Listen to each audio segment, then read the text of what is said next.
வணக்கம். முன்பெல்லாம் மனிதர்களிடம் நிறைய பொறுமை இருந்தது. ஆனா, இப்பல்லாம் எதற்கு எடுத்தாலும் அடிக்கடி என்ன பண்ணுதாங்க, நிறைய கோவப்படுதாங்க, எரிச்சல் படுதாங்க. இப்ப எதனால இந்த மாற்றம் மனிதரிடம் இப்ப அதிகமாயிருச்சு அப்படின்னு ஒரு 5 காரணங்கள இந்த வீடியோல நம்ம பார்ப்போம். முதல் காரணம் நம்ம பயன்படுத்தக்கூடிய இந்த செல்போன். இந்த மொபைல் பயன்படுத்துறது இது ஒரு முக்கியமான ஒரு காரணம். மனிதன் காலையில எந்திரிச்சு முதல்ல பார்க்கறது இன்னைக்கு ஃபோன் தான். திரும்ப நைட்டு தூங்கும்போதும் கடைசியா அவங்க ஃபோன பார்த்துட்டு தான் படுக்குறாங்க. உறவுகளோட நம்ம நேரம் செலவழிக்கிறது இந்த ஃபோன்னால குறையுது.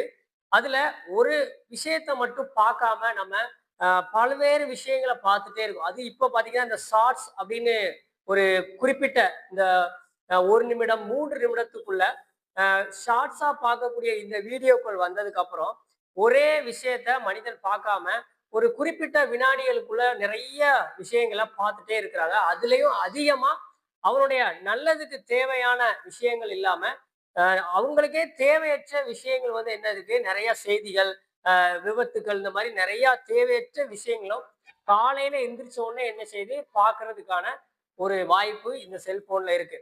அதனால அவங்களுடைய அந்த மனதுல தேவையில்லாத கோபம் என்னது வாய்ப்பு இதன் மூலமா அதிகமா இருக்கு. இரண்டாவதா பார்க்கக்கூடியது பொறுமை குறைந்த ஒரு சமூகம். இன்னைக்கு மொத்தமாவே சமூகத்துல பாத்தீங்க அப்படின்னா பொறுமை அப்படிங்கிறதே இல்லை. எது ஒண்ணுமே உங்களுக்கு உடனடியா வேணும். எல்லாமே இன்ஸ்டன்ட். குடிக்கிற காபி இன்ஸ்டன்ட். ஒரு உணவா எனக்கு உடனே வேணும்.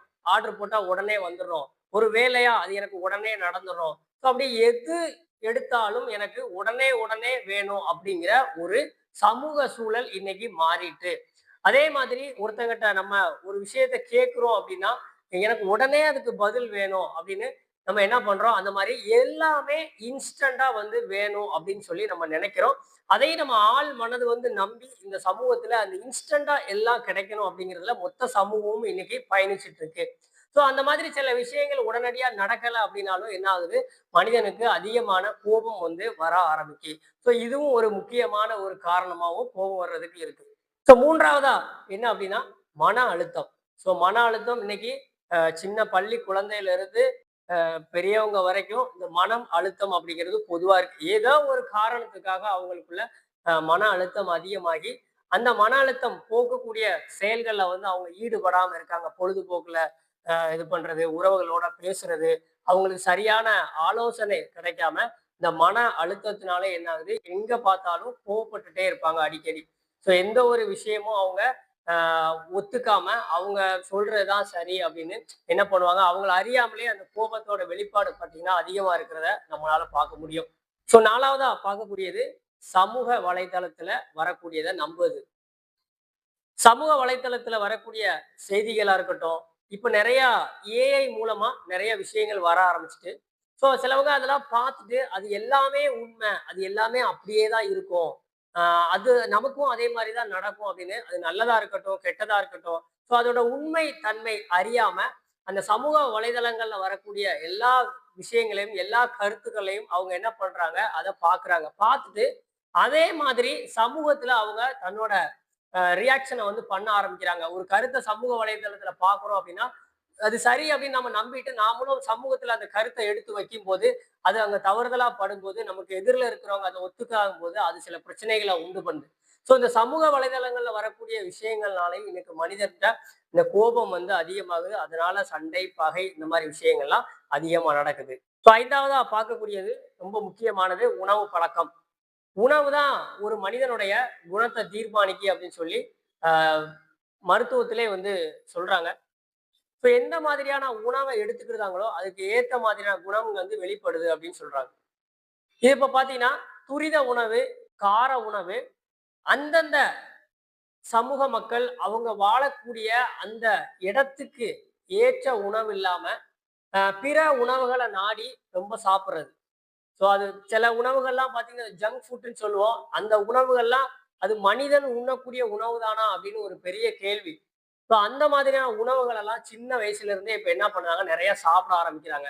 அந்த உணவுகளோட ரியாக்ஷன் உடம்புக்குள்ள எப்படி இருக்குன்னே நம்மளால சொல்ல முடியாது. ஸோ அது அதோட குணம் தான் வந்து என்ன செய்யும்? வெளிய காமிக்கும். அந்த மாரி உணவு பழக்கம் மாறும்போதும், நமக்கு அதிகமான கோபம் வந்து ஏற்படுது. சரி இந்த கோவத்துல இருந்து நம்மள எப்படி குறைச்சுக்கலாம்? நம்ம இதுல இருந்து எப்படி தப்பிக்கலாம் அப்படின்னா, சில இடங்கள்ல நமக்கு தவிர்க்க முடியாத கோபம் வந்து தான் ஆகும். ஆ ஆனா தேவையற்ற கோபங்கள வந்து நம்ம தவிர்க்கணும் அப்படின்னா, பொதுவா நம்மளுடைய உணவு பழக்கத்த கொஞ்சம் மாத்திக்கிடணும். அதே மாரி நம்மளுடைய நல்ல நண்பர்கள்ட்ட வந்து நம்ம நம்மளுடைய நேரத்த செலவு பண்ணணும். நான் உறவுகளோட நேரம் வந்து செலவு பண்ணணும். நமக்கு நெகட்டிவா இருக்கக்கூடியவங்க, நாம எது சொன்னாலும் அதுக்கு எதிர்கருத்து சொல்லக்கூடியவங்களோட நீங்க என்ன செய்யக்கூடாது? உங்களுடைய நேரத்த வந்து செலவழிக்க கூடாது. ஸோ உங்களுக்கு மனதுக்கு பிடித்த நல்ல விஷயங்கள புத்தகம் படிக்கலாம். இல்ல நல்ல திரைப்படம் பார்க்கலாம். ஏதோ ஒண்ணு. உங்களால மற்றவர்களுக்கு பிரச்சனை ஏற்படுத்தாத வகையில் உங்களுடைய மனதிற்கு பிடித்த நல்ல விஷயங்கள செய்ய பார்க்கலாம். ஸோ இதுல முக்கியமா இந்த செல்போன் இல்லாம, நம்முடைய மொபைல் ஃபோன் இல்லாம பிற விஷயங்கள செய்ய ஆரம்பிச்சு பார்த்தீங்க அப்படின்னாலே, உங்களுடைய கோபம், எரிச்சல் இதெல்லாம் குறையிறத நீங்க நல்லா பார்க்க முடியும். ஸோ இந்த வீடியோ உங்களுக்கு பிடிச்சிருந்தா மத்தவங்களுக்கு ஷேர் பண்ணுங்க. நம்மளுடைய சேனல சப்ஸ்கிரைப் பண்ணல அப்படின்னா சப்ஸ்கிரைப் பண்ணி வச்சுக்கோங்க. மேலும் பல தகவல் நம்ம அடுத்த வீடியோல சந்திப்போம். நன்றி.